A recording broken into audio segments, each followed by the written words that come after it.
Fala, minha nação tricolor, sejam bem-vindos a mais um vídeo aqui no canal Meu Bahia. No vídeo de hoje a gente vai continuar trazendo informações importantíssimas sobre o nosso tricolor de aço. No vídeo de hoje a gente vai trazer informações sobre o mercado de transferência, sobre o planejamento também para a temporada 2025, trazendo informações sobre alguns jogadores do nosso atual elenco, Rezende, Everaldo. Vamos trazer continuidades também sobre o mercado da bola. Hoje que teve, né, a representação do elenco para a temporada, né, os jogadores chegando no CT, fazendo os exames, né, de rotina ali no início de temporada, no primeiro dia. Lúcio Rodrigues, Matheus Bahia foi lá no CT também, Denis Júnior, o goleiro que estava no Vila Nova na última temporada. Todos esses jogadores que ainda têm contrato com o Bahia estão aqui, mesmo com situação indefinida, apareceram por lá como de praxe, né? Como segue mesmo o contrato e tudo mais. Vamos continuar falando sobre isso no vídeo de hoje, mas antes, conto muito com o teu like aqui, para você poder ajudar o nosso canal e também o nome do Esporte Clube Bahia. É muito importante que você faça isso, além, claro, de se inscrever, para você poder ajudar a nossa comunidade a chegar a 10 mil inscritos. E quando isso acontecer, eu sorteio uma camisa do Bahia aqui para você, torcedor. Meu nome é José Victor, para quem ainda não me conhece, sou produtor de conteúdo do Meu Bahia e também estudante de jornalismo. E já vamos começar logo esse vídeo para a gente não perder tempo, confirmando a notícia que você já deve ter visto por aí, mas eu queria trazer a minha opinião também, queria trazer algumas informações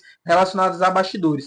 Tassiano vendido pelo Bahia, né? O Pedro Caixinha, treinador do Santos, confirmou isso em entrevista e também elogiou o Tassiano. Tassiano que deixa o Bahia depois da temporada passada, né, de 24, sendo o artilheiro da equipe, em 23 também ajudando o time na luta, né, pela permanência e tudo mais. Foi campeão do Nordeste em 2021. Um cara que tem uma identificação muito grande com a camisa do Bahia. E eu falei recentemente aqui no canal, falava, olha, pelos valores que foram divulgados, eu acho uma boa venda. O que aconteceu? O Tassiano foi vendido por 2 milhões de euros e o Bahia tinha uma dívida com o Santos também, né, em 2 milhões, 2,5 milhões em relação à saída do Jean Lucas, né, na época do Santos. Essa dívida, né, foi colocada junto na negociação, foi amortizada, na verdade, junto com o valor, já que o Santos vai pagar também esses 2 milhões de euros ao Bahia. Uma saída que faz muita falta, pelo que o Tressano entregava dentro do campo, obviamente. É um cara que, como eu falei, tem uma identificação muito grande com a camisa, isso ele demonstrava em campo, com muita raça. Era um cara que não era os melhores, tecnicamente falando, mas ele era um nota 7. Eu acho que foi o Rogério que falou isso em alguma coletiva,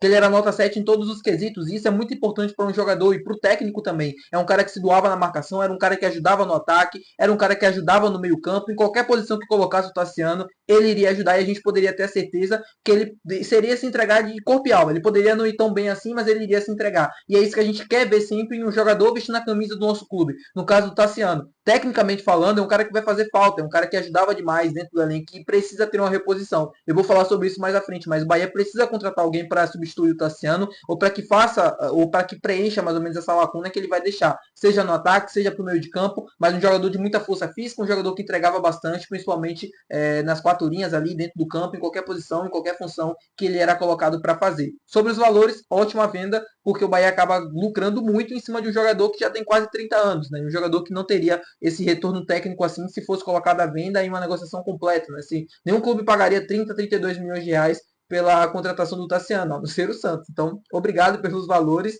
e que pena, né, que o Tassiano vai deixar o Bahia, mas, enfim, desejando sucesso e sorte ao jogador. Sobre o Everaldo, onde eu trouxe para vocês a notícia do interesse do Ceará na contratação do Camisa 9. Até então não existe nenhuma proposta oficial formalizada na mesa do jogador ou do Bahia pela saída do Everaldo, que tem contrato com o Bahia até o final de 2025. Eu consegui fazer alguma apuração em relação a esse assunto aqui também. Apurei que o Everaldo não deseja sair do Ceará, ou sair do Bahia, perdão, nesse momento. Não é a intenção do Everaldo deixar o tricolor de aço para seguir rumo ao Ceará. Óbvio que uma proposta salarial pode mudar essa situação, é óbvio que uma proposta, né, que possa ser vantajosa para ele em termos de minutos e tal e tudo mais, mas o Everaldo acredita muito que ele possa ter o espaço dele em 2025, pensando também nas competições que o Bahia vai disputar, vão ser muitos jogos, então o Everaldo está acreditando muito nisso, que ele vai conseguir ter os minutos que ele precisa e que vai conseguir jogar e não quer deixar o Bahia, está muito bem ambientado aqui, a família e tal. O Everaldo já demonstrou em diversas entrevistas o quanto os filhos deles estão felizes aqui, a família, a esposa, enfim. O Everaldo deve continuar por aqui pela vontade dele. Óbvio que essa situação pode mudar, mas o desejo do Everaldo é continuar aqui no Tricolor de Aço. Agora falando sobre o mercado da bola, eu queria trazer uma informação para vocês em relação a essa situação. Isso porque a gente teve uma informação muito relevante divulgada pelo Renato Gudeville, na qual eu consegui apurar também e queria trazer algumas informações para vocês.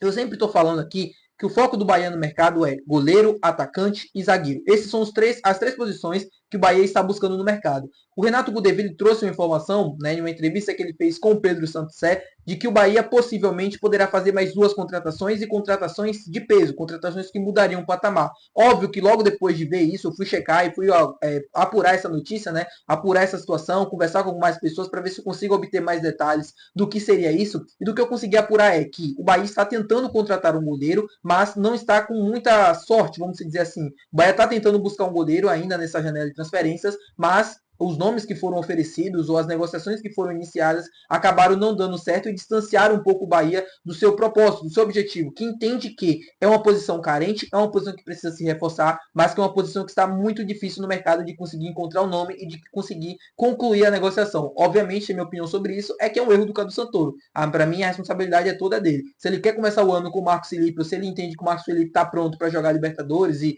brasileiro, sim, ser o goleiro do Bahia na temporada é uma opinião dele, assim, ele que monta o elenco. Porém, o Bahia precisa de um goleiro. É óbvio que não pode contar apenas com o Marcos Felipe. Então, os 2 reforços seriam justamente isso, pensando na possibilidade de não vir um goleiro nesse momento. É óbvio que eu quero que venha um goleiro, é óbvio que eu vou torcer por isso, é óbvio que eu vou torcer para estar errado, mas essa é a informação que eu queria passar para vocês. E sobre os nomes, de fato, devem ser nomes que mudem o patamar. O Bahia ainda não encerrou as suas buscas no mercado de transferências, o Bahia está buscando nomes sim para as posições que estão carentes hoje no elenco, que são zagueiros, goleiro e atacante. Eu vejo muita gente falando sobre lateral e tal, mas acho muito difícil ver um lateral esquerdo, a não ser o do Grêmio.